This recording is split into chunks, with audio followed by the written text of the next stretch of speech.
I think there's two things that are going on here, and I think it's important to not conflate them. Yeah. There are people who are worried about how they're going to pay their bills. Yep. And pay their rent, have healthcare. They've lost their jobs, or maybe their business has gone to whatever it is, who are looking to the government for some type of support. In this instance, because they're not allowed to go out. And I think a lot of the people, the vast majority of people in this country, 70%, are okay with the idea that we're not going to live as if we're in a normal age, but they desperately need support. Right. On the other hand, we have a push to open up that is based on almost the exact opposite principle. Oh, yeah. It is that we're going to use opening up as a way of actually providing less to people. So Absolutely. This came out, we had been talking about this in terms of Georgia. Can we note just one other thing really quickly? Huckabee saying the idea that this genius notion that during an epidemic, you just hide the sick people away. That's a talking point that still persists. I can't believe people are still saying that. I don't want to get too much. It's ludicrous. From the last pandemic that's not the case. When you had a parade in Philadelphia, everybody got really sick. That what we're practicing is a fairly standard a technique that has been used for pandemics that we've had in the past.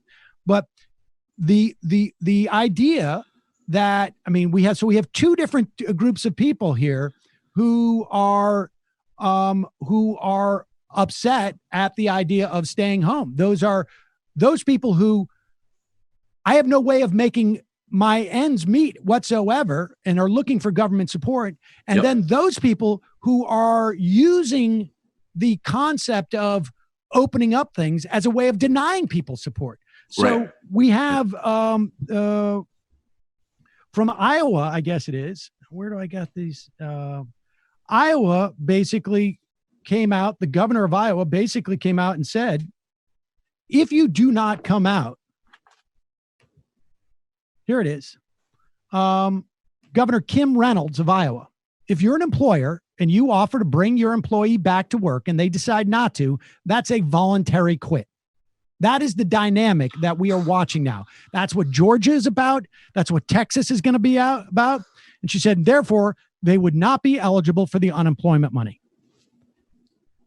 And you line that up with the protections that McConnell wants to ram through for liability, and you have a perfect storm of this thing going on and breaking our healthcare system. So let me tease that out, because McConnell 2 days ago on an interview said that he is looking to protect employers who bring back their employees from any type of liability, and corporations for any type of liability for bringing their workers into a situation where their health is not protected. Now, right now, there are OSHA laws that say that you have to provide a certain amount of protection. However, OSHA is not really doing much to enforce those. And the risk of legal liability for corporations is already fairly tiny, because a worker would need to prove that they have contracted coronavirus at work. Now, in this instance, it's a little bit easier because people are social distancing. But what this does by saying no liability is it is opening the door for corporations to cut corners. We're seeing, big corporations like Amazon have been doing this. You got the AG in New York looking into it because OSHA is not on the case. But this is all just essentially a 1-2 punch to allow and force essentially people off the unemployment rolls to allow corporations to make as much profits as they can with absolutely no liability to these people. They're jammed up. And then these companies aren't even providing masks. I mean, just to really, really underline, we're talking about, forget the obvious basic things that should happen, like hazard pay. We're talking no masks. We're talking no, Purell for your hands. I mean, we're talking like, even for no social distancing, no social distancing. And the thing is, nothing. And let's also mention no liability. And also, I mean, if there's no liability, they don't have to, because we know how this works with corporations. If you do not have a government agency that is actually on top of them, and of course they can't be in a pandemic, there's just not the resources to do so. The only thing that inhibits corporate malfeasance, and I hope this audience knows this, are lawyers who come in and the threat that they will be sued if they do not adhere to some standards that are, maybe you could say it's nebulous. Like, how can we prove that this person hasn't gotten there? Well, the preponderance of evidence, if there's no mask that you provide, if there's no social distancing you provide, my client has been social distancing at home and is only exposed to their own family, and none of them, they got it from him or her, then there it is. And so this just forces the behavior of corporations to take some measure of responsibility for the health and safety of their workers. And you're exactly right that it's not only do they not want to do that in the crisis, they want to use this is the disaster capitalism model. This is also a multi-pronged strategy, because we want to gut OSHA anyways. We want to, lower these standards. And, let's also throw in Donald Trump actually using the Defense Production Authorization Act. He's invoked it for masks and medical supplies, but he's actually doing it to get people into these incredibly dangerous meat supply places. Now, in terms of the meat supply places and the processing plants, it is unclear that his order, as it were, is really anything controversial, that he's actually forced anybody to do it. A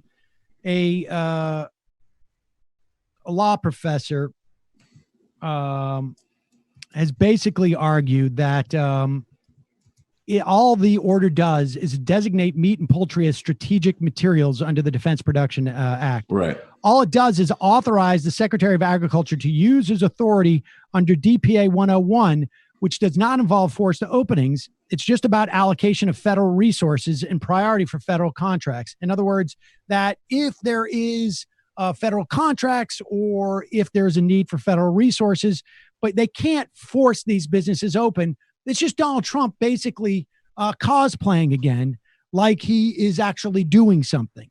I would be very interested to look, though, at the implications of that order. That's interesting, and that actually would track with the medical supply stuff in terms of his cosplaying. But particularly for undocumented labor at these places, because that is the engine of how these places run. Any labor, because now if the next wave of, and it's going to be retrospective, you can be sure of it. The next wave of the CARES Act, McConnell gets in his limited liability. We're going to find out that all these workers who are completely expendable to these corporations and to Donald Trump or to whoever, they're going to contract coronavirus. I think at this point you have had, dozens of deaths out of these meat processing plants. They're going to contract it. There's going to be no recourse. And these processing plants, they've just gotten the signal from the president and Mitch McConnell, bring people back. We're in Iowa.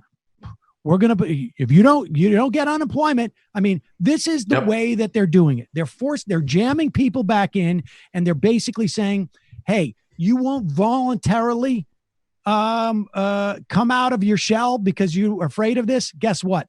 We're willing to consider a certain amount of you as chum and disposable, and you're gonna lose your lives, but we'll be able to have no meat shortages, and the corporations will be able to do so with the full confidence that the United States will prevent them from having to pay for their profits. And you, as a worker, if you get sick, you'll have to pay for it. This is going to be all on you, and then on top of all of this, Donald Trump is going out there and basically saying, again, we're not going to give you any money. You're not going to get any basic income unless you work. The only way you will get any benefit whatsoever is if You work, get a paycheck that is subject to Social Security and tax. We will cut that tax for a limited period of time. And then that's an attack on Medicare and Social Security too. And so it loops back in. I mean, look, you got to give them credit. They're totally synchronized. This is what Democrats need to learn. And they're going up against a Democratic Party that is offering nothing in a cohesive manner. Nothing. And in fact, has decided that they're not even essential workers. Nope. Let's go to the phones.